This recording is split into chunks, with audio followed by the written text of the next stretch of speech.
One APIA Nevada is a grassroots nonprofit organization that advocates for policies empowering everyday Asian Pacific Islander Nevadans. Nevada is home to a growing APIA community, accounting for 1 in 10 voters.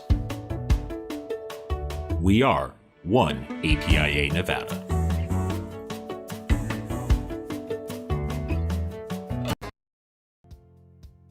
Concili Incorporated is Nevada's premier Democratic campaign firm. Fighting for progressive issues and candidates for over a decade, and proud sponsor of Battle-Born Progress.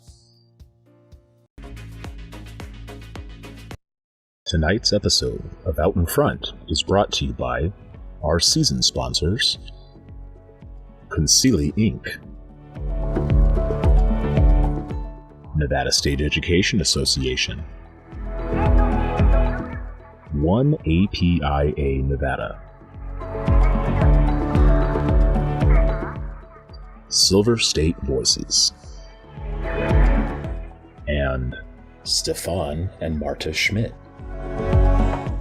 as well as our episode sponsors, Save Lives Nevada and Washoe Education Association.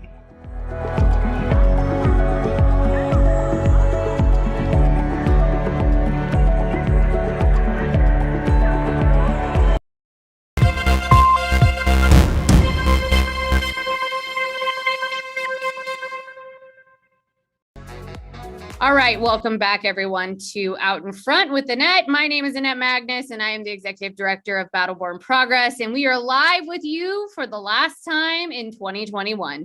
And tonight I've got my entire team. I know the graphic said only 5 of us, 6 of us would be joining, but we've got the whole fam family here. And we're going to talk to you about all the things we did in 2021 and looking ahead to 2022 and what's at stake here in Nevada, because there's a lot. So I am so excited to bring in my entire team, and we're getting some new family members at the beginning of the year, and I'm excited to announce that too coming up. But I want to start with my dear friend and Story Bank organizer, Brenda Rodriguez. Brenda, come on in. Welcome. Tell everybody who you are and what you do, because this is also about getting to know our team tonight, and it's going to kind of tie into our theme for our holiday card and our end of year fundraising that Amber put together for us. So Brenda, come on in, tell us who you are and what you do for Battle-Born and IPN.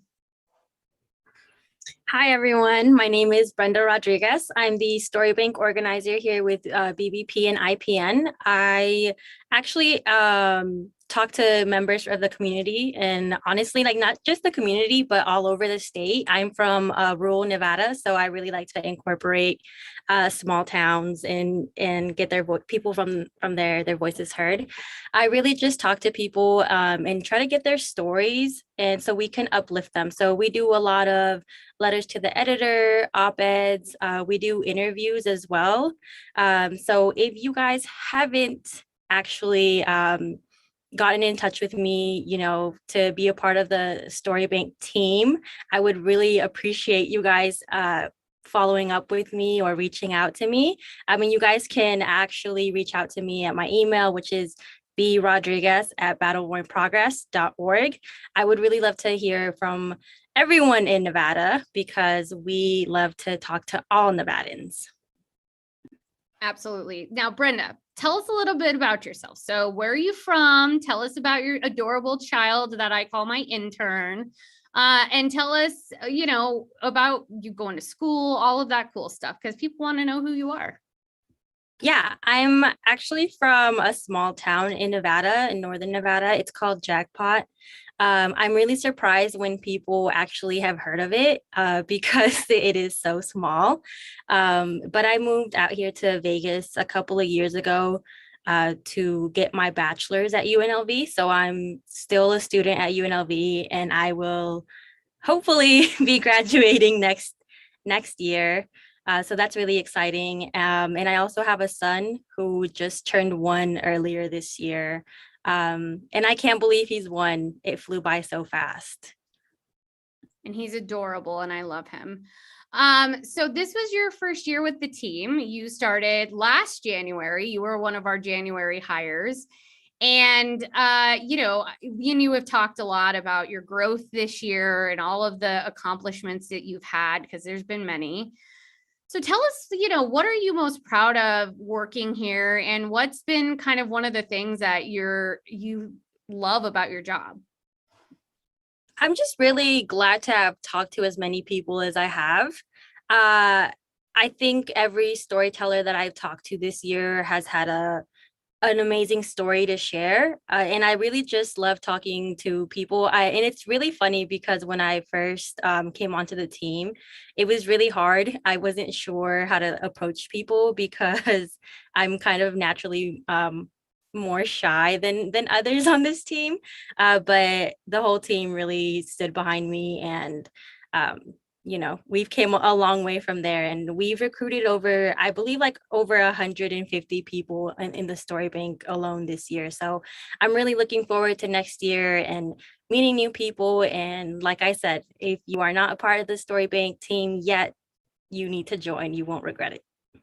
Awesome. And Brenda, make sure you put your contact information in the chat, and our whole team will be in the chat tonight while we're on, and we're talking to the different members of the team. So if you want to talk to our team, if you want to get engaged with our team, if you want to ask us questions, we're an open book. We are here to answer your questions tonight. And so let us know what you got in the chat. Bring your best and your brightest tonight, because we're here to answer all your questions. Maybe give you a little chisme, a little gossip, and spill some tea. So let us know what you want in the chat. All right, Amber, I want to bring you in next. You are our Northern Nevada manager. You've been with us a couple of years now, had a baby while you've been here, done all kinds of awesome stuff. Talk to us about who you are and what you do up in Northern Nevada for us. Oh, that's a big question. Thank you, Annette. My name is Amber Falco. I am the Northern Nevada manager. I started here in December of 2019, so that is pre-pandemic, which feels like 10 years, not 2 or 3. So I handle pretty much all of the happenings in Northern Nevada. In addition to that, I handle most of our gun violence prevention work. So that includes running a pretty robust coalition of national partners, which is awesome. We've also been able to get some pretty good bills through, so that's exciting. And we're looking forward to doing more of that in 2023. I was born and raised here in Nevada. I've been here for, I will not say how many years. I've been here for a number of years, always in Northern Nevada. So I actually really enjoy doing this work because I have 2 children, and I have raised them also in a similar, like basically the community I grew up in. And it's important to me that they have equity and healthcare and like all the things that we all struggle with. So I get to make those changes in this work, and that's crucial. So let's talk about our gun violence prevention work, Amber, because that is something that you and I have the privilege of working on together. You really do lead it for us. This has been a big year for us, and we did a lot during the legislature. I want to kind of go back to the ledge and talk about all the work we did during the 2021 legislature, and talk to us about the bill that we worked on together with some of our national partners and why that's so important. So there's still so much more work to do, and we're already starting to plan for the next legislative session and all that, but talk to us about the good work you did this past session. Absolutely. So this session I actually came into it a little bit late. I came back from maternity leave right as things were sort of starting to kick off with the gun bill. So I came back, and we had a pretty fantastic bill that was set out to ban ghost guns. I don't know. I think I had a rough understanding of what ghost guns were at the time. However, these are guns that have really popped up significantly in the pandemic, and really over the last 3 years, they've increased a lot. So it was interesting to move that bill through. We did not have a lot of opposition, which was nice, right? Ghost guns are being used in a ton of violent crime because you don't need a background check. You can buy them online. They are cheap. You don't even have to be 18 years old. So really anyone can have these guns. So getting a ban like that through was a huge win for us. And we look forward to doing other gun violence legislation in the coming sessions. But that one was a special one for us because we saw so much devastation, specifically in the pandemic, happening because of those firearms. Yeah. And Amber, talk to us about just, the work that you were able to do this year up in Northern Nevada. I know you attended things like Winnemucca Pride for the first time and things like that. There were so many exciting things going on and changes going on up in Northern Nevada. So talk to us about that. Plus I got to come and see you during session and join you for a special session. So yeah, talk to us about that. It's been better than 2020, right? It hasn't been as locked down. But it's been sort of a slow creep, which is good, I think, for a lot of us. But yes, so in June, no, you were out. It was in July. Winnemucca, Nevada, which is a pretty rural area, they did their very first Pride, which was, whoa. So exciting for them and so exciting for me to be able to go up there. And I hope Annette will be able to travel and go up next year because it was really fun supporting them. They were so excited to be doing this event. Governor Sisolak was there. There was a lot of support for them, especially coming from a rural community where you don't see a lot of that stuff happening all the time. So that was a huge change. And then, of course, we had Reno Pride. That's been pretty standard, but that was a good event as well. But there have been a lot of changes up in the northern half of the state. It's not where it needs to be necessarily, but there's definitely, I think, more awareness of the needs of rural communities and also awareness of the fact that there are gay people and lesbian people and trans people who live out there and need support. So that was one, I think, of the most phenomenal changes and events I have seen this year, actually. Absolutely. All right, Amber, we'll come back to you in a second. Will, I want to bring you in. Will is our comms director. He is our messaging guru and courts guru. So Will, come on in, tell folks who you are, what you do, maybe talk a little bit about my favorite bunnies and talk to us about some highlights for your year. Yeah, thank you, Annette. My name's Will Pregman. I'm the communications director here for BBP and IPN. And my job mainly deals with a few things. One is our media relations and outgoing communications. I do most of our press releases and various press kits and material and that sort of thing. I also organize media events that we do, such as press conferences or other sorts of earned media events. And those require, creation of talking points and understanding the latest messaging that we receive from our partner organizations and funders on various different issues. I'm also kind of the primary digital manager when it comes to the use of our social media pages and tools. I'm the one who writes a lot of our spiciest material that goes on there. So if you have seen any news lately about any tweets or anything that our organization sends, chances are good that I might have written that. So you can thank me for that.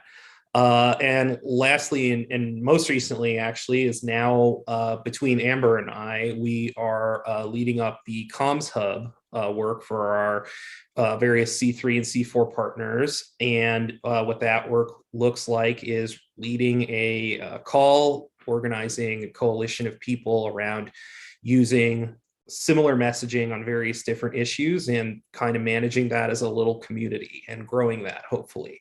And also I lead up the organization's social listening work, which is the process of kind of monitoring chatter on traditional and social media platforms and breaking that down to ways to adjust our strategies when it comes to messaging about issues and focusing on communications to the community to elected officials to our partners, et cetera. So that's my job here. I am a nearly lifetime Nevadan. I was actually born in Bridgeport, Connecticut. My parents moved here when I was about 3 or 4 years old. So I've been in Nevada about 25 years now. So I'm kind of an honorary born and raised, I guess, because I don't have much memory from when I was that young. And so to go through some highlights of the year, I think that the legislative session that we had this year surprised us in a lot of ways because we really went into it with this idea that we were in an austerity period with the state of our budget. This was before the initial reports came in, and that this session would be a lot of small bills that probably didn't spend much money, and that it was really more of just going to be a punt into the new year of whenever we got our state revenue back. But it seems like Nevada recovered, or at least didn't crash quite as hard as we were expecting. And so that opened up the opportunity to do many cool things. One of those was the public option bill, SB 420, which we just had a recent first hearing on for the interim committee of establishing a public health insurance option for the state. And what that would do is provide a lower cost, but still high quality option that would, match with Medicaid and be able to compete with the private insurance market. And as we know, we still have hundreds of thousands of folks in Nevada who are still uninsured in spite of Medicaid expansion years ago, and in spite of the ACA. And so having a public health insurance option is really going to hopefully be a great way to get more people insured, and hopefully be a benefit to small businesses too, so that they don't have to buy into the private market and spend exorbitant amounts of money to fatten the pockets of the hospital industrial complex, the wealth care industrial complex, you might say.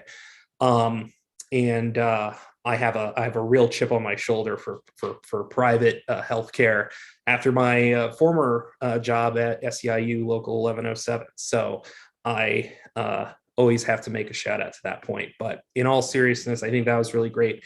And the other thing I'm really proud of, I'm sure we'll get in more to this, is the redistricting special session. I thought, although I technically was absent for most of it because it was my birthday weekend, I want to really just commend the whole team, the rest of the team, who did a fantastic job, and our Nevadans Count Coalition, which I think really showed up for the community and did so under threat of, intra-political nonsense. And so I think that was really brave, and that was a really cool moment of people coming together on something, even though we didn't quite get what we wanted. So those are my biggest highlights really of 2021. Also, actually, I would say too, the brief sense of optimism that I enjoyed around mid-March, like early April, when the vaccines were rolling out. I really thought we were going to turn the corner on this. And, I guess I overestimated people's desire to not get sick and die. And unfortunately, here we are with Omicron. So, I really hope in 2022, we can kind of get back there to that feeling of like, things might, finally turn the corner. We might not have to be inside all the time, but alas, we'll see. Yeah, Mike and I went to a hockey game in June, and I remember feeling so alive. And so I was like, we were breaking the rules. And then 2 weeks later, Delta started rearing its ugly head. We're like, well, never mind.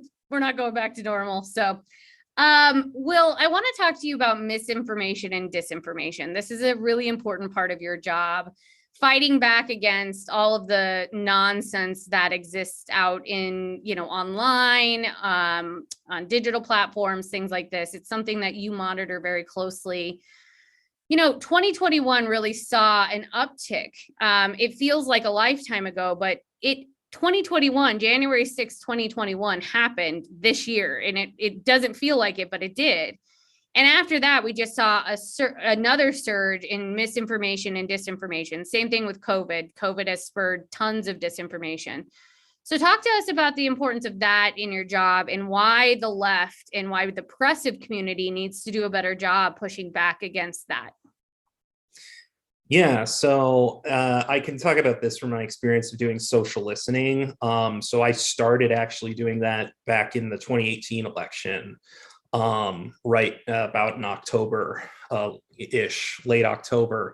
And I remember it being pretty remarkable that there were so much of what I called like MAGA Twitter, which would just be, the QAnon hashtags and the bald eagle American flag emojis and like a million hashtags in their profile. And you're like, and it's a picture of like some unassuming woman and her dog in the profile pic, but it's like Patriot Mom 616, like with a bunch of emojis. And like, there would just be tons of these accounts that would just be posting, reposting stuff, not even from Fox News, which I think a lot of people need to realize too, is that Fox News is really just the tip of the iceberg when it comes to the right-wing media landscape, because Fox News is even considered part of the mainstream media complex at this point, which it should be. It's the number one performing network, I'm pretty sure still.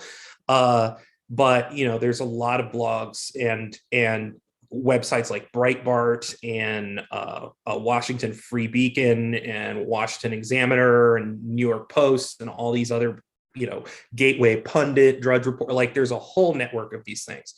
So that's what people need to realize. But like they would share stuff from these far right websites and these just bizarre, unproven claims, about whether it was at the time Steve Sisolak or Jackie Rosen or whichever. And it was a lot.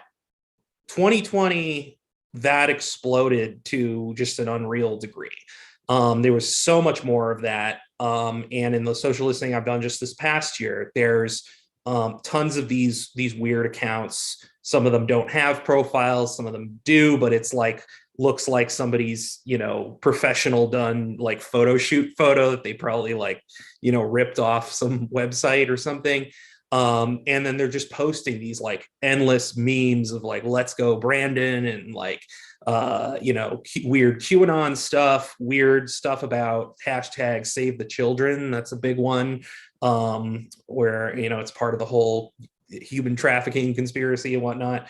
So I think like what we need to realize is that this stuff is so pervasive now that it lures people in, even in innocuous ways. That Save the Children thing is a good example. You'll see this pop up with people posting in groups about human trafficking survivors or whatnot, and some kind of weird thing of like this politician eats babies or in the pizza shop basement or whatever, and that stuff slips in there. And even if it doesn't convince them, it just kind of normalizes that kind of nonsense until eventually we have canvassers in our community that'll show up at someone's door and say, hey, are you going to vote for such and such candidate? And they'll say, oh no, I heard on, Patriots for America, 999 blog or whatever that, that guy eats children or whatever. And like, you just be like, how do you even respond to that? And the problem is it's mutating all the time.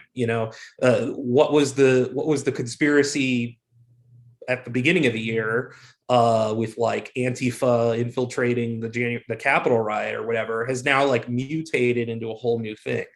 And so I think what's going to be really important for progressives is, educating on our communities on how to spot this stuff and how to pick out the logical fallacies in what they're seeing, and to just also not believe what they read on the internet quite as much either. And we're already seeing problems with these investigations into Facebook and Twitter, primarily Facebook, doing the bidding of the far right by having an algorithm that incentivizes kind of outrage fuel that allows it to reach tons and tons of people. And we're sitting in on briefings about this stuff.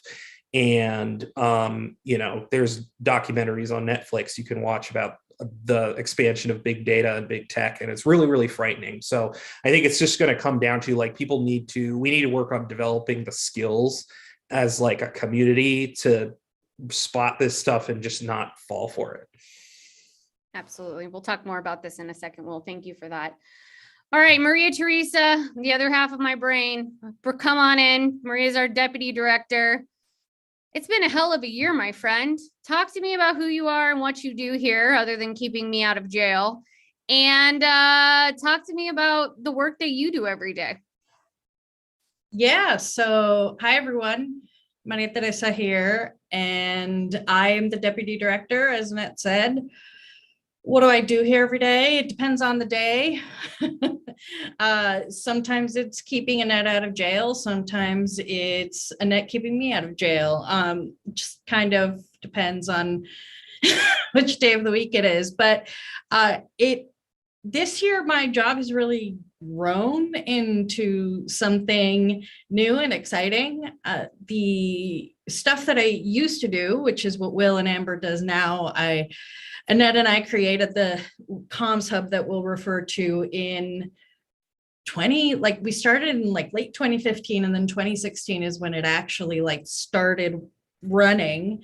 And so I've been doing that ever since, but we've now handed it off to Will and Amber, which are doing an awesome job, which is one of my highlights, seeing them take that on and grow it.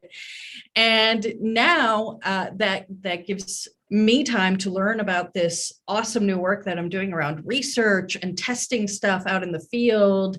If you see cool graphics that say paid for by Battle Worn Progress, that was probably Will and my doing. We have been getting to do a lot of really cool stuff this year.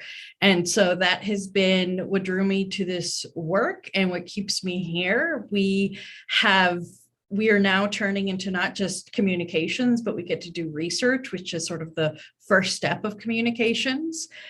Can't really know what works to say to people without getting to know them and research what people like, what their attitudes are, and we're getting to do that. And I get to do more of that every day. It's pretty much something I do every day, is looking at numbers, because we do have tests out in the politicals like to say, the field. And so I get to see that every day and just experiment with what we're seeing and the results that we're getting. So it's really exciting. It's why I wanted to do this work just generally. It's why I studied this stuff in school. I wanted to figure things out because I'm an immigrant. I came to this country when I was 3 years old. So, 20 years ago. And I was born in Mexico, and the experience of being an immigrant, undocumented for most of my life, made me want to figure things out and find answers and figure out how our government works. And I get to do that every day here at BBP and IPN. So that's me. All right, Maria, we had a lot of high points this year. We did a ton of work on so many different issues. I think that's one of my favorite parts of working at Battle Born, is because we're a communications organization, we literally get to work on everything. It's so awesome. And I'll explain more about the organization in just a little bit. Rachel, I saw your question in the chat. For those of you at home, keep your questions coming. We are open books. Our team is here to tell you about who we are as people and human beings, because we do also live a life outside of this work, and we all should. So, get to know us tonight. Ask us questions in the chat. I already saw a good question come in for Will about Supreme Courts. He also has cute bunnies, so add that in. Maria, tell us about the Queen, also known as Teresa, and tell us about Chulo, your puppy. Oh, the Queen. She's the famous Teresa that asks a lot of questions on here. She's probably currently walking Chulo, and she's probably watching or will watch when she gets home. So the Queen is my mother, Teresa. She's the Parraga from my long last name that you see. The puppy named Chulo is my favorite thing in the world, aside from my mother. They are my two best friends. Chulo is we got him from the Animal Foundation.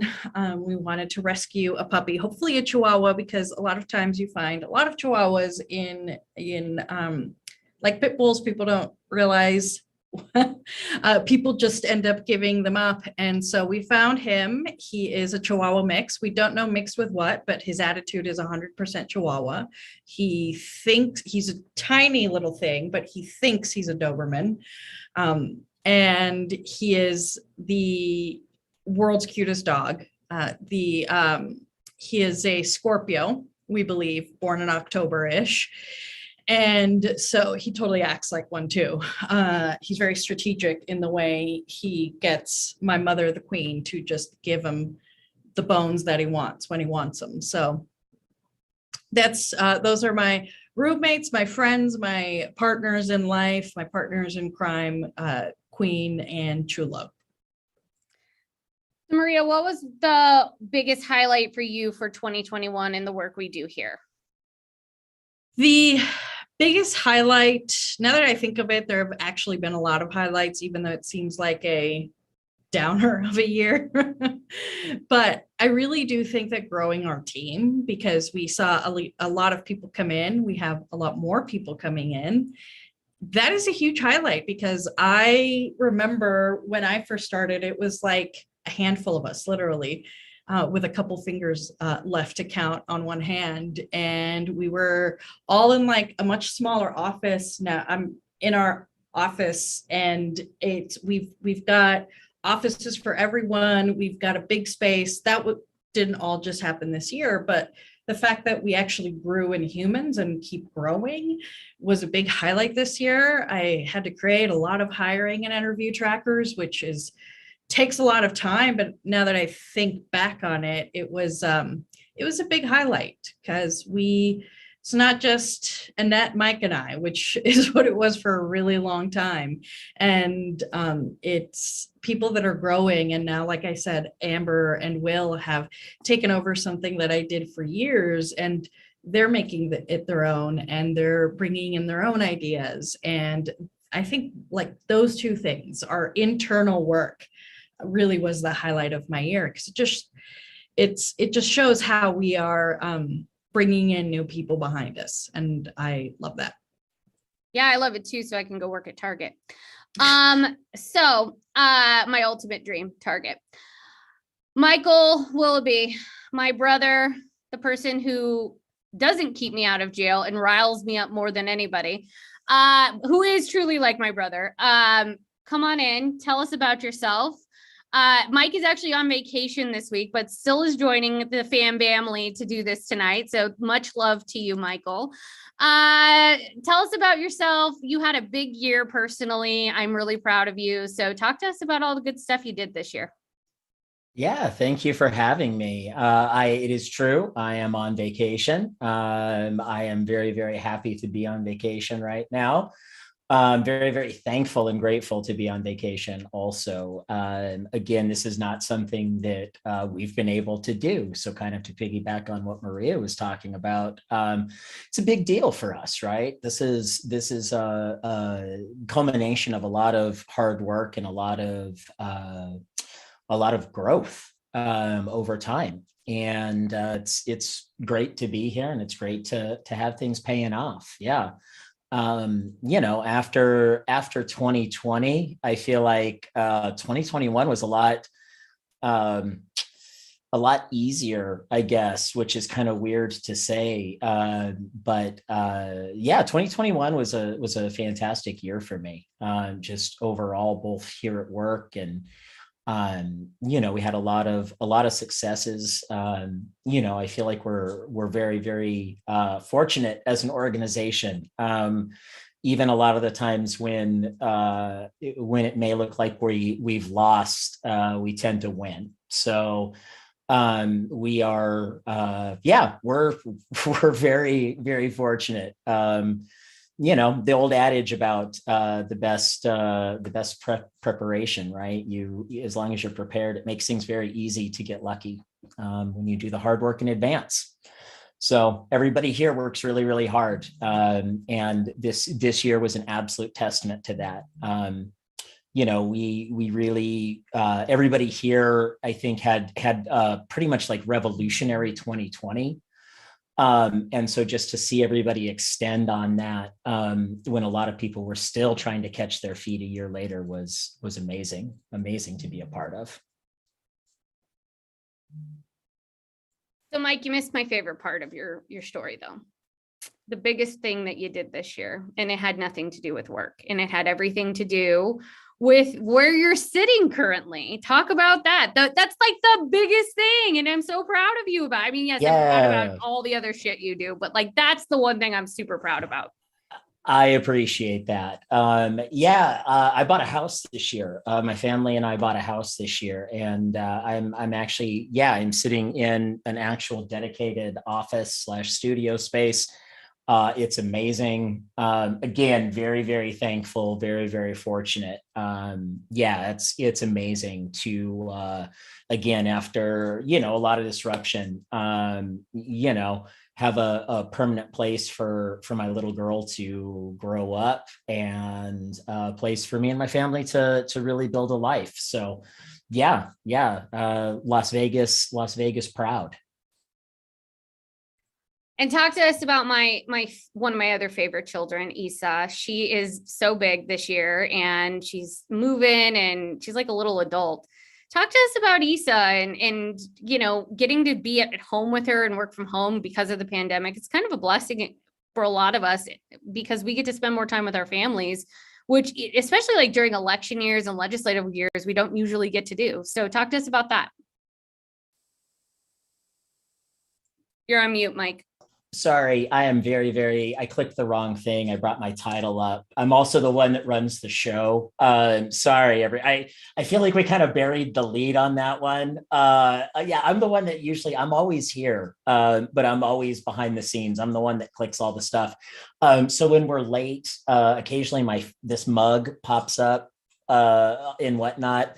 That's all my fault. So when the titles are late or something bad happens, that's all me. So now you know who to blame. But anyway, my daughter, amazing, turned 4 this year, and is just an incredible human being. And one of the things that has honestly, just been not even a blessing in disguise, just a full bore blessing is being able to be here literally every single day with my daughter. I get to have breakfast with my kid every single day, right? I get to get snuggles in the morning with my kid every single morning. She makes regular appearances in the meetings, and all over the place all the time. As does my dog. I have a doofy pit bull mixed dog who is named Lily, who also makes a ton of appearances and whatnot. But just being able to actually be a full-time dad, honestly, in addition to working full-time, is incredible. And it's something that honestly, I am just so lucky. I'm lucky for her to be hitting the development stages that she is during this thing. And she's a true child of the pandemic. And I will say this for those who are worried about like the little ones and whatnot out of this, don't be. She's fine. We went to Walker Furniture yesterday to buy her first big girl bed. And she literally just wandered around like she ran the place. So these kids are going to be fine. I promise. Don't worry about it. But she strapped her little mask on and literally just walked around Walker Furniture for an hour, kept us there way longer than we needed to be, but needed to see all the stuff. And needed to talk to people and say hi. So she's amazing. And I get to spend every single day with her. And it's phenomenal. Yeah. If we're lucky, she might make an appearance here tonight. We'll see. Well, you can go grab Miss Isa. Auntie Annette and Isa have a very special relationship. We love each other to death. So, all right, Paula, I want to bring you in now. You are one of our newest members of our team. You started with us in August, and not a moment too soon. We have bonded very quickly, and you are we have many Sagittarii on the team. We have many late November, early December birthdays on the team, and we're adding more in a couple weeks, which is kind of funny. So Paula, tell us about yourself. You're a twin. You just got married. I got to go to your wedding. You had a true pandemic wedding. It was pretty awesome. So tell us a little bit about yourself, where you come from and what you're doing in school right now. Thank you. And thanks for the last minute inclusion on OIF. I'm so excited. I joined the team in September. A lot of stuff was going on. I was having my wedding that I had already pushed twice because of the pandemic, and kind of like these guys were saying earlier, in June for like a moment, I was like really excited because I was like, okay, this is going to happen and it's going to be safe. And we had to make some like last minute arrangements to make it safer, but it was definitely such a super exciting moment for me, obviously. Another awesome moment was really trusting my gut about finally leaving where I was working for so long and joining the team here at Battleborn Progress. And it's been really amazing. Like, as the administrative assistant, I get to work with everybody and assist however I can, and they let me be creative, and this team values input and gives feedback, and it's been really rewarding. I'm really excited to see what the new year is going to bring, and everybody's really awesome. The people that have been watching OIF for a while probably know this, but even like the behind the scenes people, super awesome. So really excited to be on the team. I hope we make you laugh every day. That's my goal, is to make Paula laugh. She has one of the best laughs and it cracks me up. And so, so Paula, you got to go to the Carson City with us for the first time. We were like, hey, surprise, you're coming to Virginia Beach with us before you're even hired. Hey, surprise, you're coming on OIF tonight. And I didn't tell you. Hey, surprise, you're coming to Carson City with us. By the way, you probably have some finals because she's also in a master's program. So talk to us about what Carson City was like and all the surprises that I give you. It has been a lot of surprises. But Carson City was actually really, it was really great because like Annette said, and I had forgot to mention earlier, is I am doing I'm getting my master's in political science at UNLV. I'm not sure, I think, yeah. And I, you learn a lot about theory, you learn about a lot of exciting things in political science, but being in Carson City, I really got to see it, how it works. It was very like hands-on and definitely different than what you learn in school. So it was an awesome experience. And as I've lived in Nevada for, over 20 years, I consider it my home, and I'd never been to the Capitol. So even that was awesome. Somebody in the chat wants to know, Paula, what's it like being a twin? It's actually the person who's literally next to you on the screen. The viewers at home can't see it, but our friend Brenda wants to know, what's it like being a twin? It's really awesome. My twin, she's my best friend. Like, and she's like everything that I am sucky at, she's really good at. She's so much tougher than I am. She's so much like in your face than I am. Some people might say that's not a good thing, but I really admire her for it. And she's super supportive. Like she always shares the OIFs. When I share them, she'll reshare them. So that's awesome. And she, it's like having like a best friend, but like literally they cannot do anything. Like they can't shake you. Like you're stuck for life. And do I ever need to bury a body or something? I got someone. Well, you also got like the 8 of us on the call now too. So like we're your other twins now. We'll happily bury a body with you, Paula, any day. All right, I'm gonna come back to you in a second. Anwar, you're up next. You're one of our other newer members of the team. You've been on for about 9 months now. You're like a fully grown baby.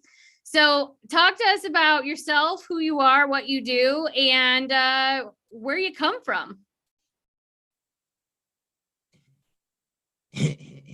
Hello, everybody.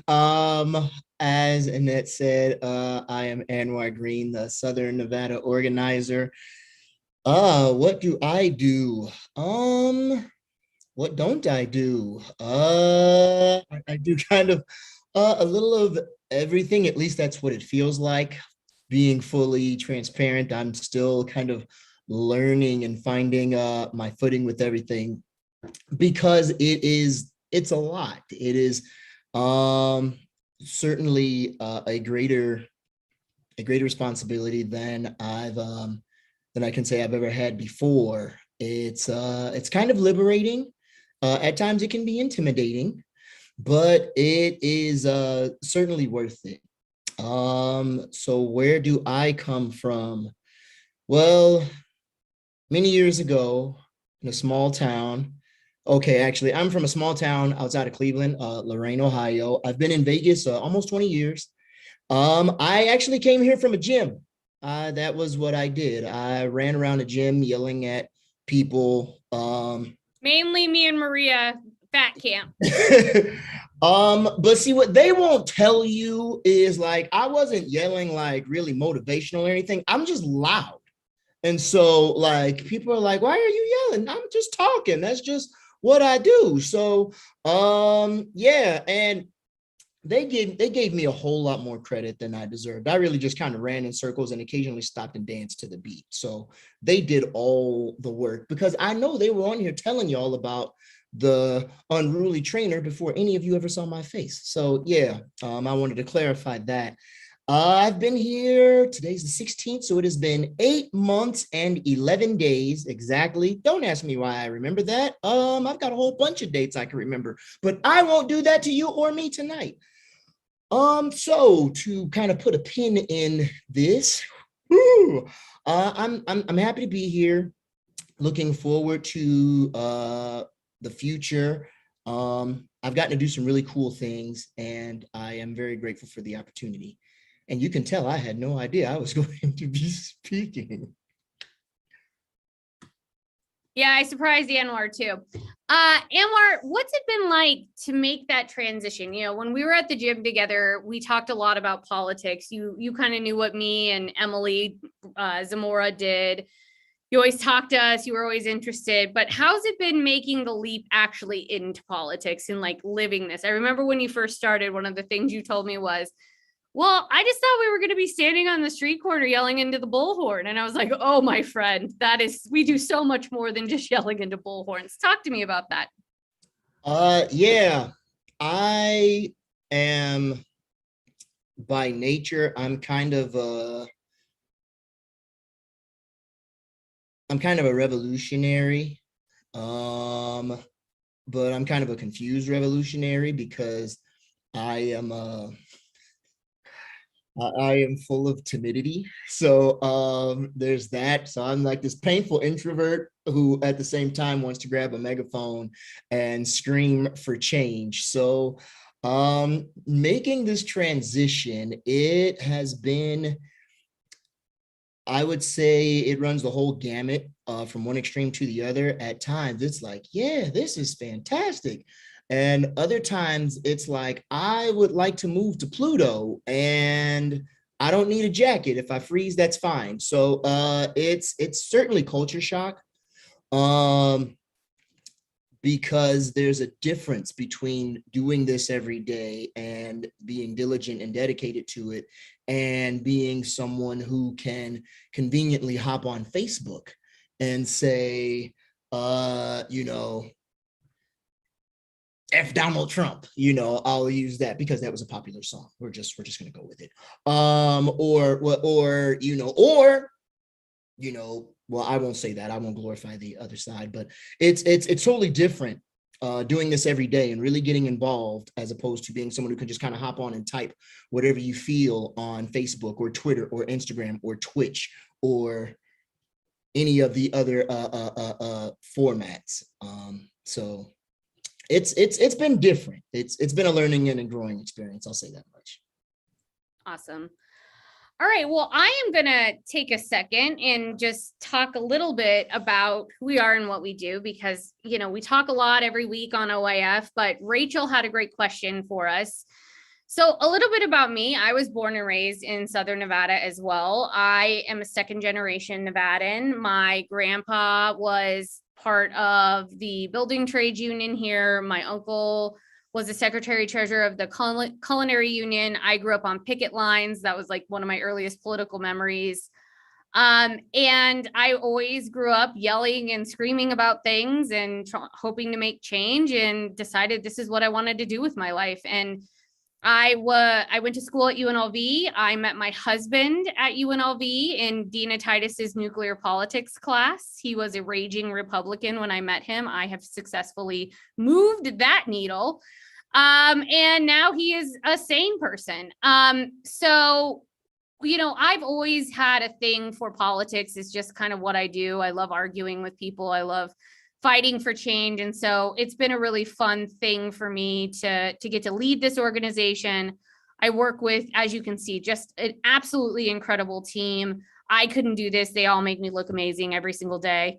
And, you know, I am so privileged to get to do this work. I didn't think, it was funny, when I started college, I knew I wanted to study political science. And I remember I was in the car one day with my dad, and we were coming home from orientation at UNLV. And he goes, "You really want to get a political science degree?" And I was like, "Yeah, absolutely." And he's like, "What the hell are you going to do with that degree? Nobody gets a political science degree." And I was like, "I'm going to be a lobbyist." And he's like, "What does that even mean?" And sure as shit, here I am. And I'm a lobbyist, and I go up and lobby every session, and I love it. That's one of my favorite parts of my job, is going to session and fighting for issues. And so, you know, I get to do some really cool stuff at this organization, and it's super fun. So a little bit about Battleborn Progress and Institute for Progressive Nevada. We started in 2009 here in Nevada. Our names used to be Progress Now Nevada and Progress Now Nevada Action. I came here in 2013 to this organization. I left Planned Parenthood of Southern Nevada, and I came here and became the executive director. I had no idea what the heck I was doing. I had never done anything like this. It's a huge job. It's the hardest job I've ever loved. And, you know, I took over an organization that had no money in the bank. We didn't know what our mission was, and we turned it into this, the whole thing. And I'm pretty proud of it. It's my baby. And so, you know, my husband has a real job. He works at Ocean Spray. He makes cranberry juice for the family. And I get to play around on Facebook and Twitter all day and yell at people, and it's pretty freaking cool. We are a part of the Progress Now network nationally. So we are a part of a national organization of organizations that do exactly the same thing as us all over the country. We are in 24 different states, and I sit on our national board. I am the secretary treasurer of our national board as well. So I'm really proud of our national organization. I'm proud of the work that we do on the ground. Battleborn Progress is our 501c4 organization. So that's kind of the harder hitting, you know, bully sister, big sister. And then you have the 501c3 organization, which is like the little sister that Battleborn Progress defends. And they do the research and the education and all of the community outreach and civic engagement. And I am the executive director of both, and all of our staff works for both organizations. So it's a really awesome place to be. I love working here. I've been here 8.5 years now. For a really long time, especially living through the Trump administration.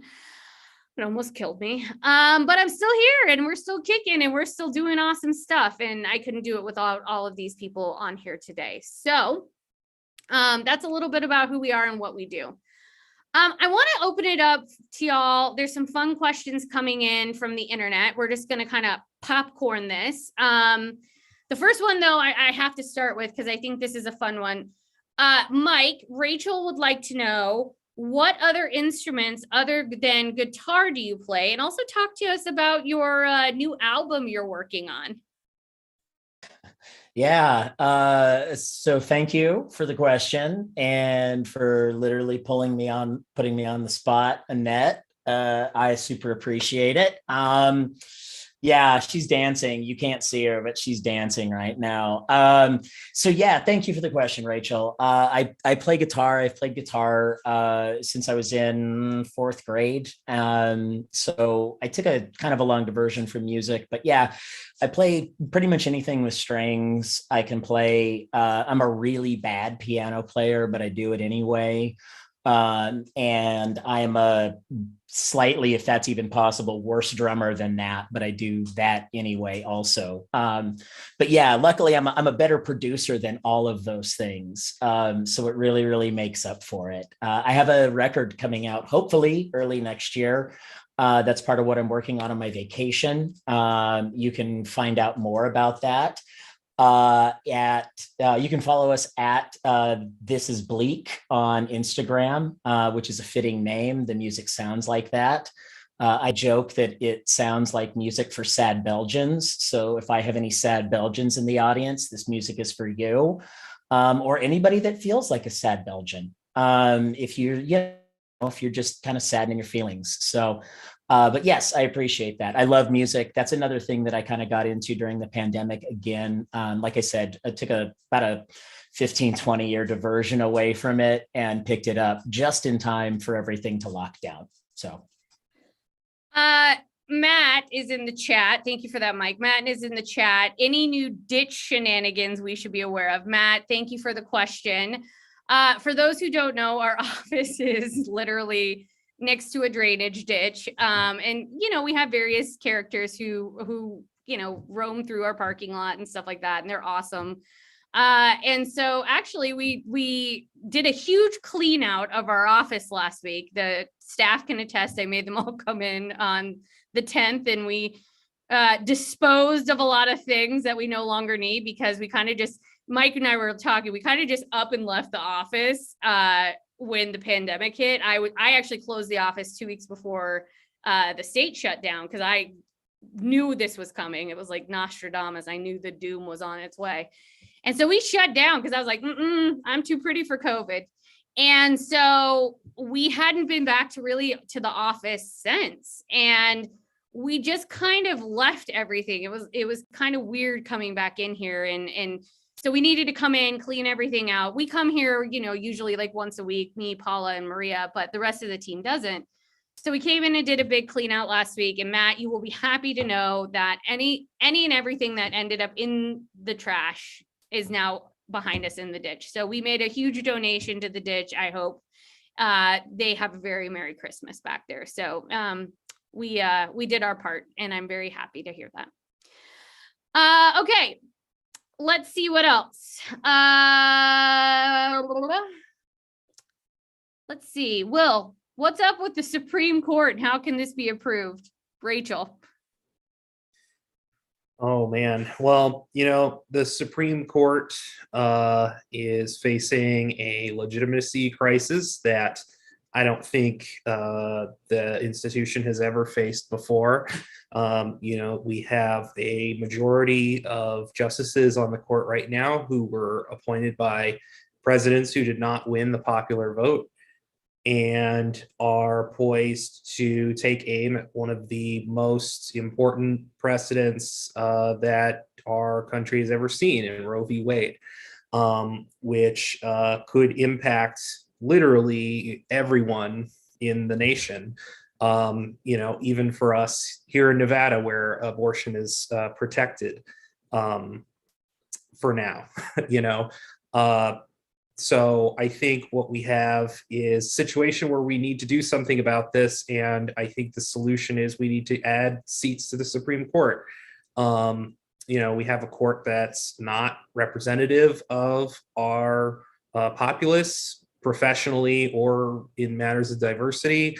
We also have a court that, like I said, is representative of minority rule, and is representative of tactics used by former Senate Majority Leader Mitch McConnell to engineer a far-right judiciary that is going to have real consequences, I think, for many civil and human rights going forward, not to exclude also the need to protect our planet with strong actions on climate change, which are regulated under agencies and institutions that right-wing think tanks and billionaire-funded groups like to sue all the time in order to push back on the overall regulatory state, which is not going to be good for combating climate change. And so what I think should happen is that the Congress should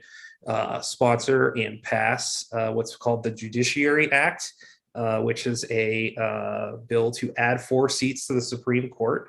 And I even participated this year actually in a lobbying meeting with my former Congresswoman, no longer because of redistricting, with Congresswoman Susie Lee to get her co-sponsorship on that bill. And I appreciate the staff there for listening to us, but I really think it's something that, you know, President Biden and the Congress need to get serious about, because this is a civil right, the right to an abortion that's under threat. And we need to fight it with at least the same tenacity that the right has fought to ban it.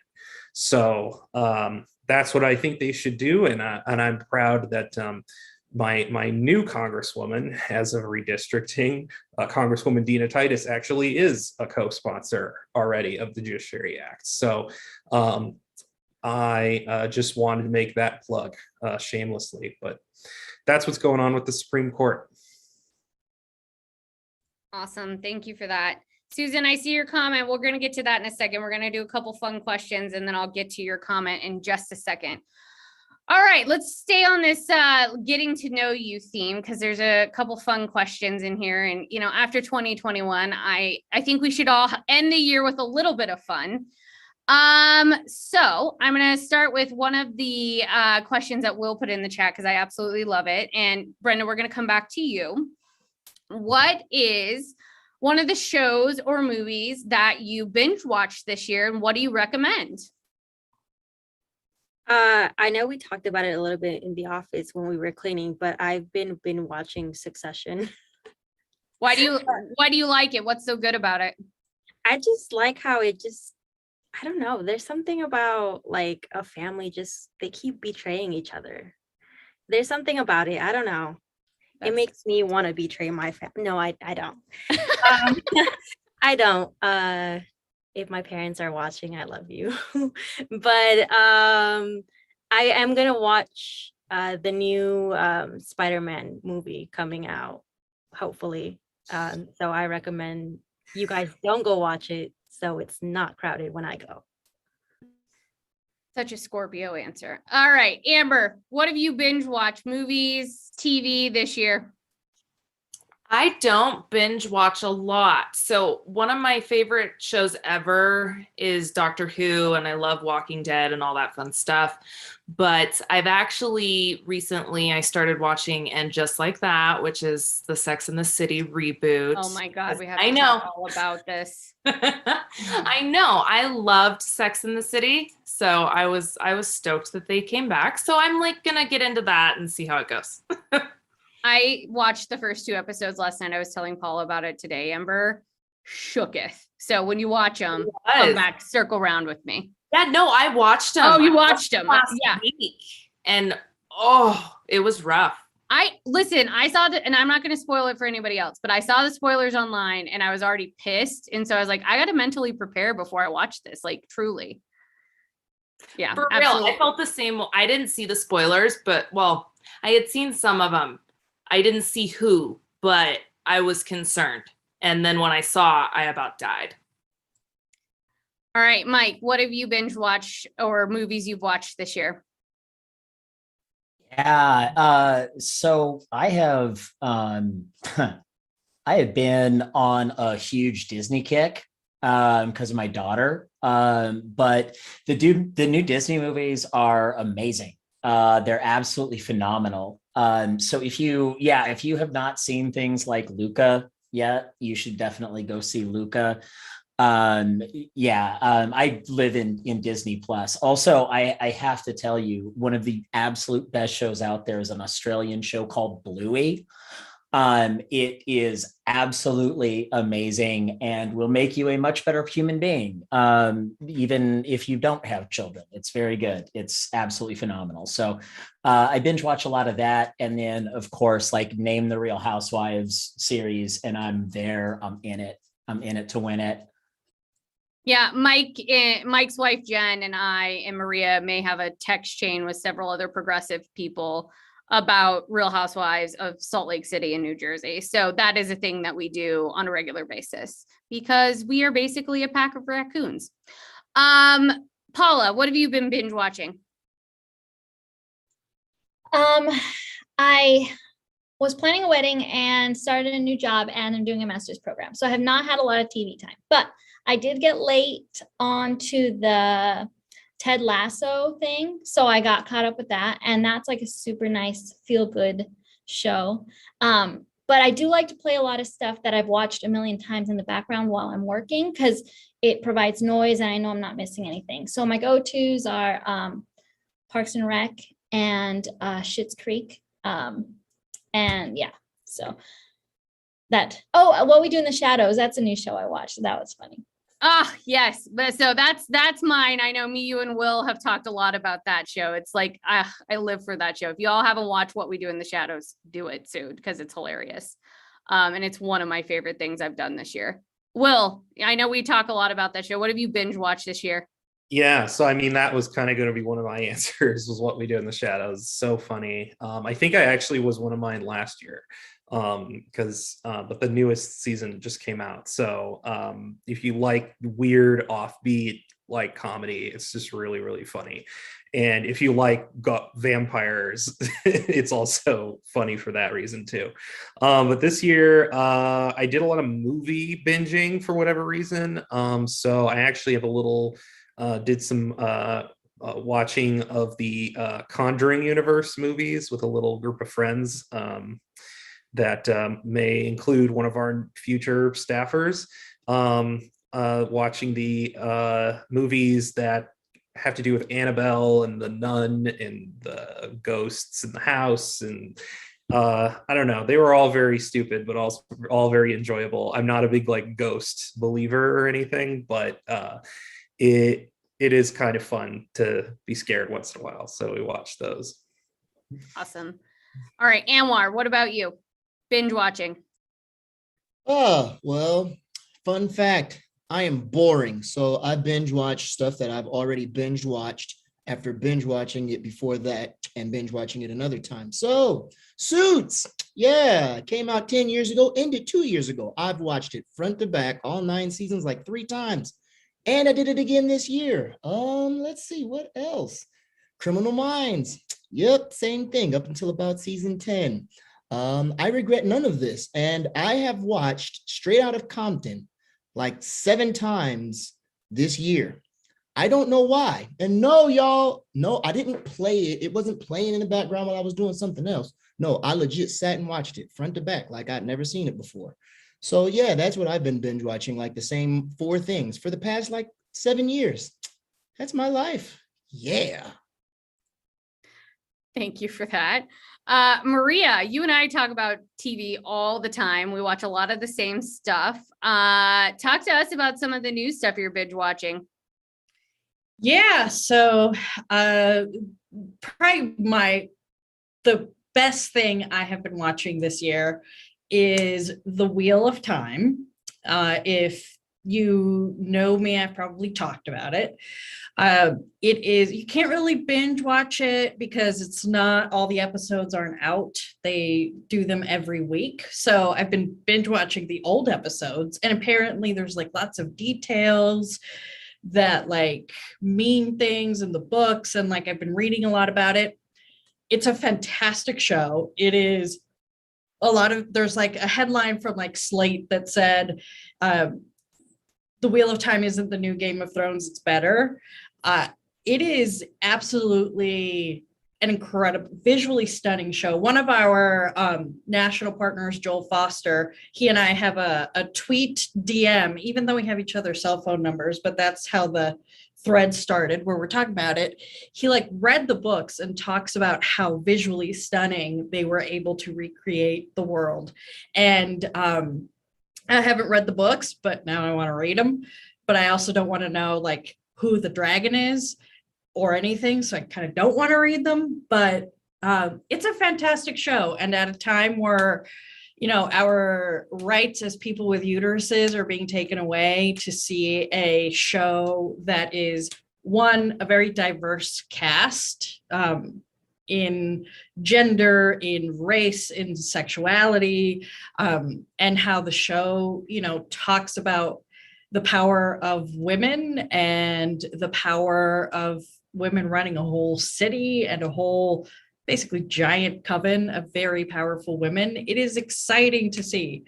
And it gives me a little bit of hope. And I totally want to be Rosamund Pike's character, Maureen Sedai, like, not gonna lie, wish I was her and had her outfits. Well, after that brilliant explanation, I'm going to tell you a little bit about Annette Magnus's TV life, because I am the complete opposite. I watch the most trashy of the trash TV. I call it Ratchet Piece Theater. And I enjoy my Ratchet Piece Theater after a long day at work. I don't want to think about politics. I don't want to hear about politics. I don't want to watch shows about politics. My husband and I love watching Formula One racing. We love watching different like competition shows. Me and my husband are really into like the Food Network and stuff like that. So if we're watching TV together, we're usually watching stuff like that. But if I am watching TV by myself, I am watching stuff like The Real Housewives. I love The Real Housewives of Salt Lake City. So into it, so into New Jersey, because, my sisters who are Italian, they are, the ultimate trash, and they just soothe my soul. And then also, I really, really love one of my new favorite trash TV shows is Paris in Love. I can't lie. Paris Hilton, I think, is amazing, and she's brilliant, and all of us underestimate her. And so, yeah, if you want some good holiday watching that's just like mindless and fun, Paris in Love on Peacock is super fun. And I got Paris in Love on Peacock because I was watching the Housewives reunion where they all went on the trip. And so that's how I got into Paris in Love. So that'll tell you a little bit more about what I have to do to make sure that I don't go to jail during the day. I have a question. Yeah, go ahead. So my question for you is, what was your favorite Housewives moment this year? Out of all of the seasons, out of all of them. Yeah. And Maria, I want to hear from you too, because it was an action. And Brenda too, because Brenda's into us too. Yeah. While Annette thinks. Oh, I know. You don't have to. I don't even have to think, Maria. I know. The bus in Salt Lake City. The bus in Salt Lake City was epic. Was the bus? I think that bus ride to Vail, Colorado, after Jen Shah was arrested, was one of the most incredibly horrifying, epic, disturbing, troubling Housewives I've ever seen. And if you understand what Jen Shah is accused of, it is horrifying. The things she did to even people in Nevada is horrifying, potentially. We don't know that for sure. But that bus ride after she gets arrested is just, it's something that was, it's really shocking, honestly. Maria. So mine is the same but different. It's very specific. And I encourage folks, if you're just going to watch one episode, watch the one we're talking about. It is, I believe it's the second to last recent Salt Lake City episode. It is a moment where they are at the beauty lab and laser parking lot in Salt Lake, and they're in the bus, and Jen Shah has left. She is on the run officially, and they're like trying to figure out what is happening. And they're sitting in the bus, and there are two women there, Whitney and it's spacing me right now, Heather, are sitting, and they're talking, and they're going back and forth. And the way one of the cameras in the bus is angled, you can see them just like chatting, like nothing is happening. The authorities hadn't arrived yet. So they're like literally trying to figure out, like, oh my God, because Jen Shah also lied about where she was going. Her husband was not dying. She got a call. Someone told her what was happening. And all of a sudden, Sorry, Marie, like, no joke, folks. If you have not seen this, you should see it. you need to see it, because this is the moment that I am getting to. They're sitting there just talking about, oh my God, what is happening? And then all of a sudden, literally, before anyone says anything, there are men, the Homeland Security in jackets that say Homeland Security, are just walking by. You can see them just strolling next to the bus behind them in the window.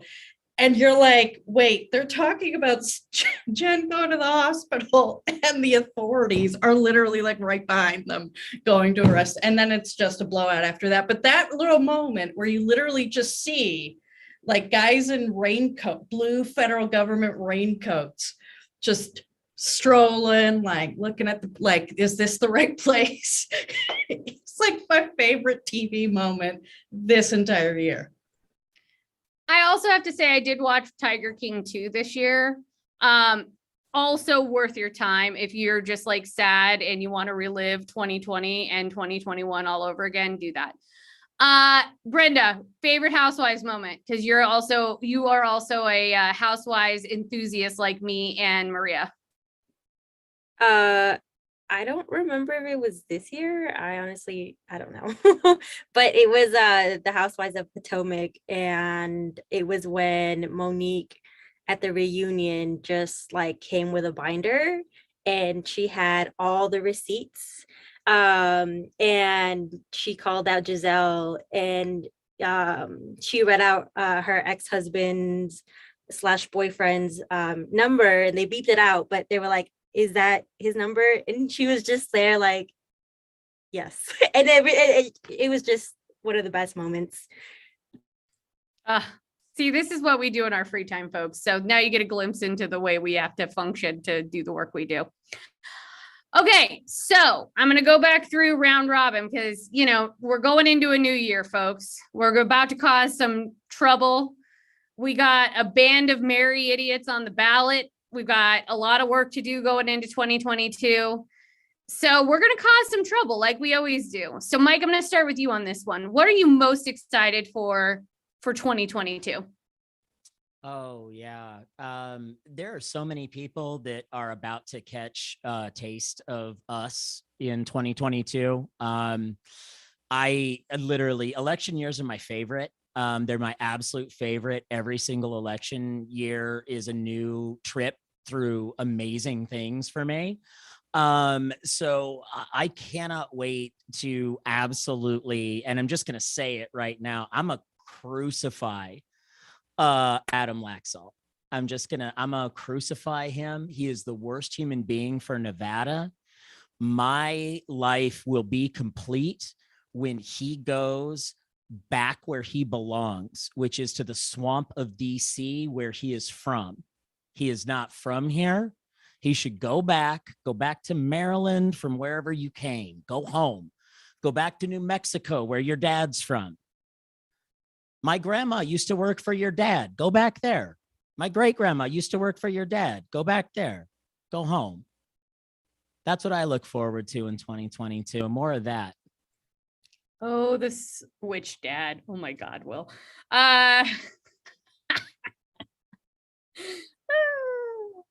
If you don't know us, we crack jokes on Adam Laxalt all day. One of my favorite bloggers from Nevada refers to Adam Laxalt as Lord Farquaad, and I can't get it out of my head. That's all I see when I see Adam Laxalt. Will, what are you most looking forward to in 2022? We got to end on a bang here. We're going to ramp up to what's coming at us. Okay, so I think in 2022 it's going to be really exciting to push our leaders to lead, and I think that means being willing to come out and take bold stances on important issues that communities across our state are demanding. And I think that through the our big Avengers alliance of Comms Hub partners, And with us there, organizing all of that to really push and get a response from our leaders and make sure that they're held accountable and that we do some terrific stuff in the new year. Absolutely. I do have to just give a shout out in the chat for those who are watching at home. Our National Executive Director, Anna Scholl, is in the chat right now trolling us. And she just got added to our boards today. So she's now on the Battle-Born Progress and Institute for Progressive Nevada board. So technically I'm her boss and she's my boss. So that's weird. But yeah, so Anna's in the chat if you want to meet our executive director. Oh, there's the bunnies. Will, come back on so the bunnies can come up. Yeah, there. Here's Emmett and Thumper, my two bunnies. They're little troublemakers. They chewed up one of my Xbox controllers last night. And also, Emmett found his way onto the kitchen table, and I caught him peeling himself a banana. So, they're mischievous little critters, but they're super cute. I let them get away with the destruction because of their cuteness. And Emmett, he's the big white and orange one, and then Thumper, he's the little gray one, although he's turning brown because they're both shedding right now, shedding their summer coat or their winter coats. So he's changing colors a little bit. But yeah, that's my pets. Awesome. Thank you for that, Will. Mike, Brenda, and Amber, y'all should go grab the kids if you can, bring them on to wrap up. Paula, what are you most looking forward to in 2022 since you're the newbie? I feel because I am the newbie, there's a lot more learning for me to do and just like new experiences. So I'm really excited. Obviously, this is the first time that I'm going to be on for an election. I know that's a really busy time for us. So I think there'll be a lot of learning, a lot of ways for me to contribute, and I'm excited about it. Awesome. All right, Maria, what are you most looking forward to in 2022 coming up? That's a good question. Ever since the pandemic, I've hated looking forward to things because there's like nothing to do because, right? COVID, Omicron, can't wait for the Latin alphabet to kick in for all the variants. So what I am excited to is I'm excited to see how this election is going to go with all the new maps and all the new things and new districts. And yeah, I'm excited to see how all that plays out. And I know, super exciting stuff, but I'm excited for that. All right, let's meet the BBP kiddos. So yes, some of these folks on our team are actually parents. There is my niece, Miss Isa. Isa, introduce yourself. Say hi. Hi. What do you have to say to everybody, honey? I don't know. You don't know? Me either. I don't know. Isa, what do you want for Christmas, my friend? A pink car and a blue car. Okay. All right. What's your favorite color, Isa? Pink and purple and gold. Oh, gold. That's a new one. Wow. And tell us about your tortoise. What's your tortoise's name? Kitten. Yep, it's Kitten. That's right. And since it's freezing out and I was about to rain, we moved her into the garage. And who did you get Kitten from? Auntie Annette and Uncle Nick. Yeah, Auntie Annette and Uncle Nick. I love you, Isa. I love you too. All right, Brenda, introduce you to my favorite intern, or introduce us to my favorite intern. Our least favorite intern is here eating and just slacking off. As you can tell, he's eating a nugget. So I had to interrupt his eating time. Okay. We will come back to him. And what is his name? What is his? Oh gosh, don't let him choke on camera, Jesus.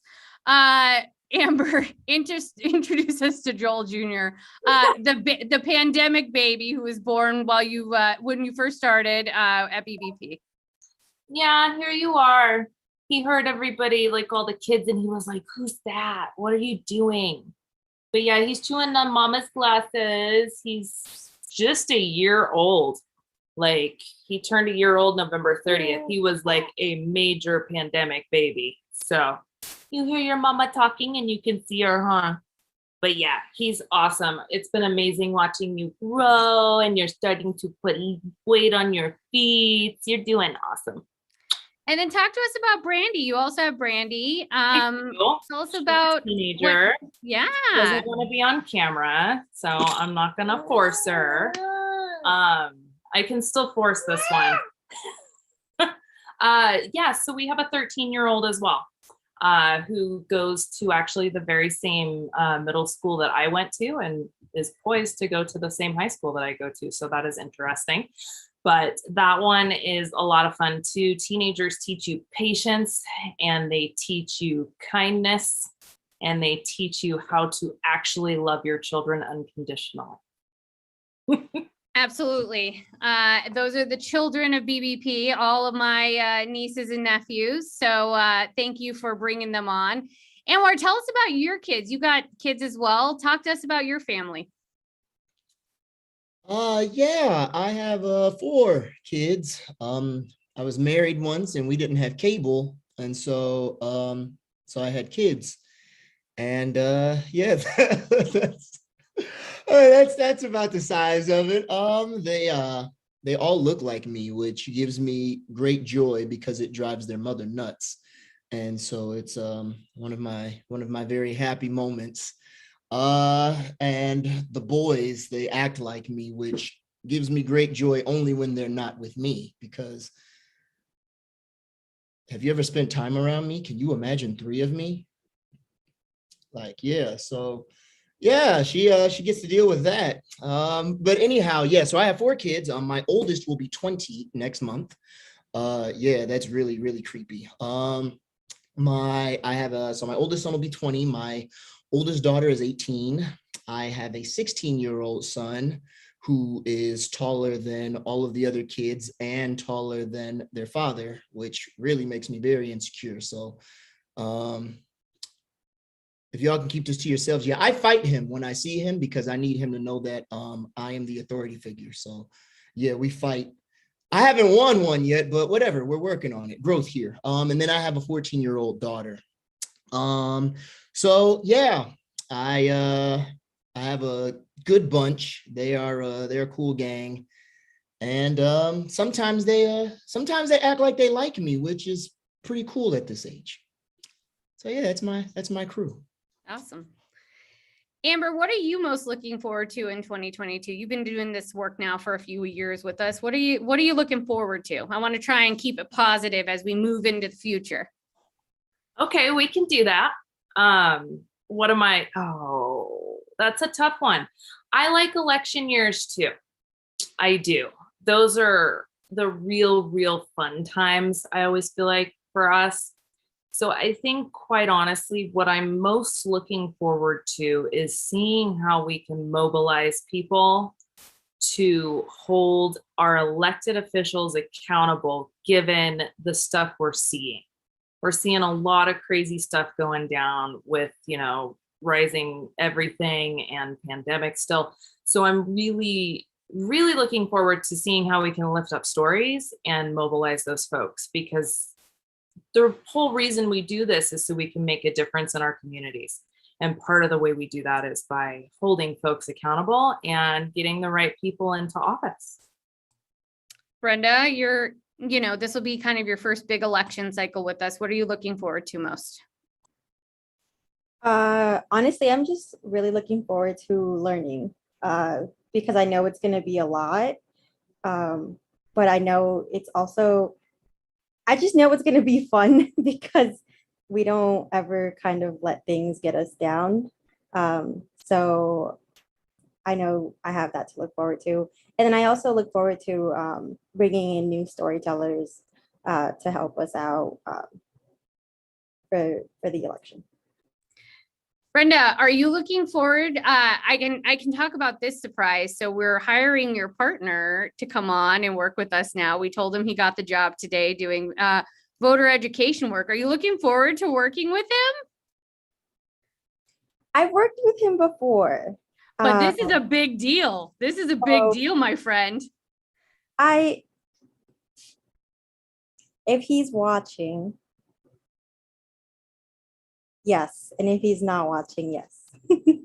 I'll Good. keep it nice. Well, we're looking forward to having him. I saw that a very special guest joined us, Anwar. So I want you to tell us who's on your lap and what are you looking forward to in 2022? All right. Well, first I will introduce you all to, well, those of you who have not met him, Kilo, my very white feline. Yes, if you're wondering, did I name him Kilo because of the powder that comes from a leaf in South America? Yes, I did. Yes, I did. I would tell you how I got to that name, but I will not do that to you tonight. Stay tuned. You'll find out soon enough, or not. What I'm looking forward to this year, all right, at the core of my being, Anwar is a mama's boy from the Midwest who likes to run his mouth. That's me, period. Why do I say that? Because what I'm looking forward to is teaming with Mike and lighting people up, talking all the smack about all the people. And yeah, because that is my strong suit. And Kilo is out of here, but that's what I'm looking forward to, teaming up and just lighting people up, because that's my happy place. I think I got everyone. I think what I'm looking forward to most this year, it's going to be a tough year and there's going to be a lot of work to do, but I'm super excited for actually nothing that has to do with an election. I am super excited about the new monument campaign that we're working on, of Equime National Monument that we're trying to get designated. I love monument campaigns. My team knows I came from women's health and Planned Parenthood and abortion and all of those issues. And I love that issue. And that's like the nearest and dearest to my heart. But I found a special love for protecting our public lands all across Nevada. And we are working on this new campaign. And every time I get to work on a monument campaign, this will be our third one working on them. Fourth one since I've been at Battleborn. And I just love it. I love protecting, important spaces. I love working with our Indigenous communities. I love working to educate the community about these special places that are in our backyard. And so that is what I'm most stoked about. And we just started working on this campaign pretty much in November, and it's already super fun. And I'm really looking forward to getting this designation moving with the Biden administration and getting this done, because it's going to be awesome. So that's what I'm looking forward to. All right. So I want to just, wrap up because we've been yapping for a while, but I wanted people to get to know us. I'm going to answer Susan's question really quickly, and then I'm going to have Anwar answer the second part of her question. So I'll answer the first. Susan says, hi, this is Susan from SCA Democrats Club.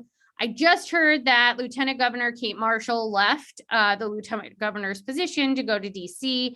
How did this happen? Well, she left actually a few months ago. She left back, I think, in September, and joined the Biden administration and is working with governors all across the country to coordinate responses and make sure that the governors are working with the White House and things like that. So she went to do amazing work.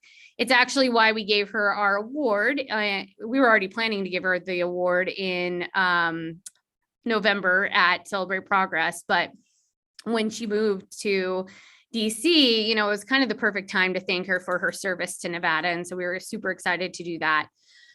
There is a new person that was just appointed today by Governor Sisolak to the Lieutenant Governor position. You can find more information about her on the on Governor Sisolak's Facebook, Twitter.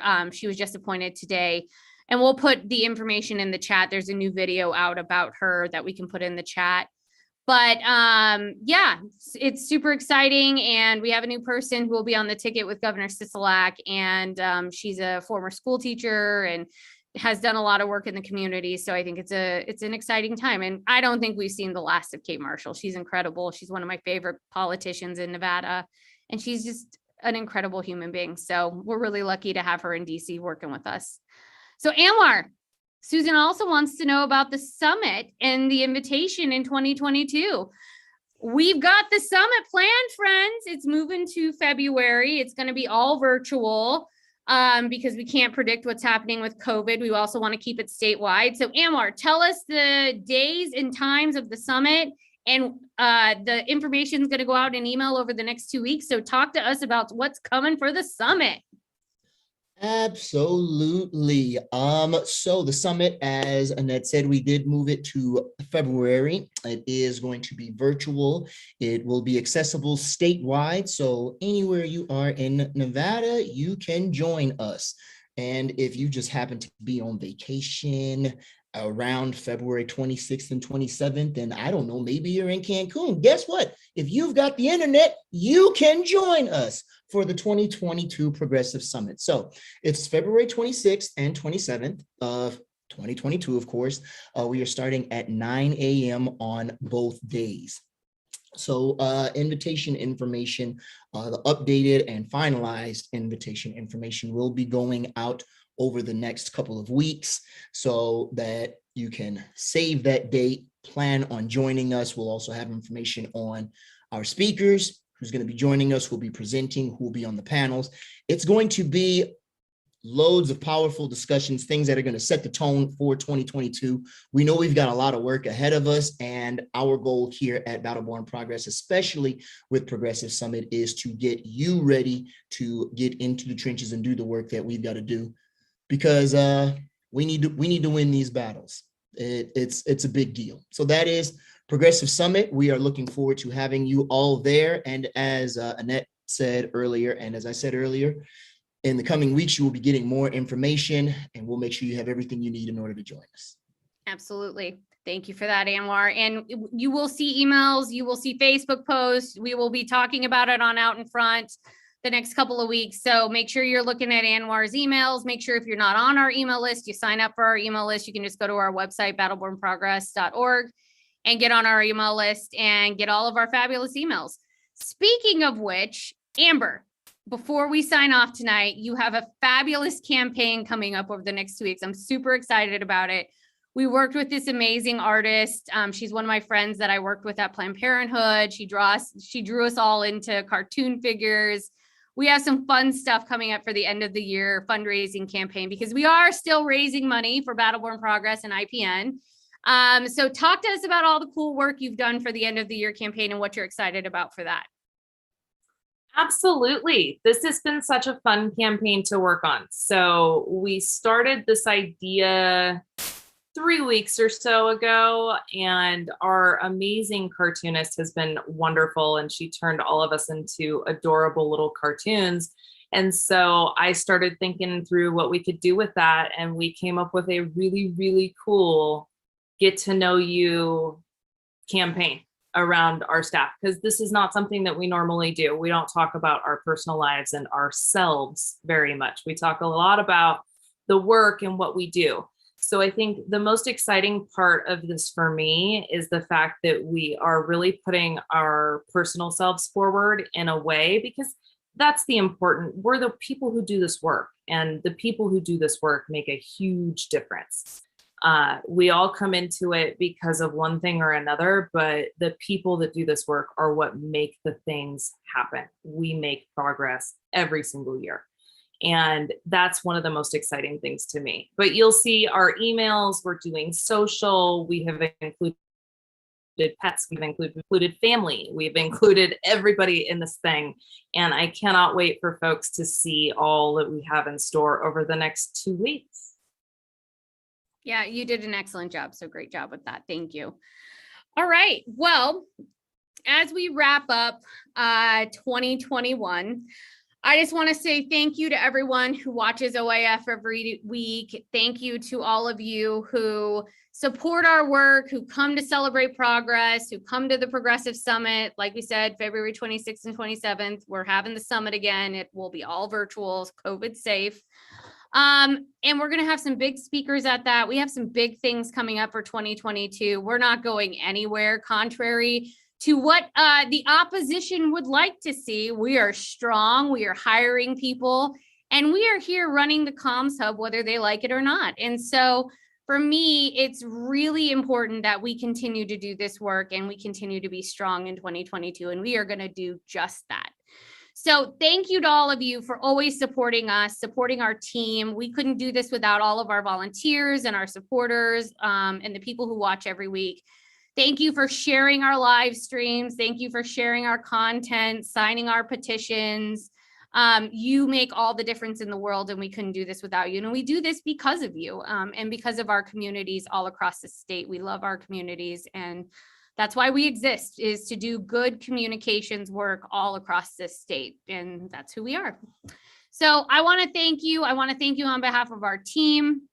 I can't wait for you to meet our new team members in the new year. I'm super excited to have some of them coming on and for our team to continue to grow. And that's exactly what we're doing. So hopefully you can check your mail, see if you got our holiday card, check out the graphics and stuff over the next couple of weeks during the holidays. We are going to be sharing lots of fun stuff. We have a couple of really cool things coming up, so you're not going to want to miss it. I will just say this is our last Out in Front for 2021. We are taking a much needed break over the next couple of weeks. I will be out the next 2 weeks for the holidays, just like the rest of our team. Our offices are shutting down for the holidays so that our office or our team can spend time with their families and their kids and make sure that they are enjoying the holidays and they're resting up for 2022, because it's going to be incredibly busy. And I'm also going to be out the first week of January with Amber. So we're going to take some extra time off to rest up and get ready for the fight ahead. So we will be back. Our office will reopen January 3rd. Some of our team will be back that week, and we will have Out in Front on January 6th. So you're not going to want to miss that episode. Anwar is already planning it for us, and you're going to want to tune into that. So make sure you join us January 6th. That'll be our next episode of Out in Front. So from all of us here at the Battleborn Progress family to you, I want to wish you a very happy holiday season. We love you all. We think you all are amazing. Please stay safe and healthy during this holiday season. Make sure you're wearing a mask if you're going to things, because, you know, Omicron is real. And get those boosters, friends. It's time. We got to make sure that we're staying safe during the holiday season. And I wish you and your family nothing but love and a progressive new year. So cheers to 2022, everyone. We're going to do some badass things in 2022, and we're going to need your help. So rest up, and we'll see you in the new year. Thank you, everybody. Happy holidays.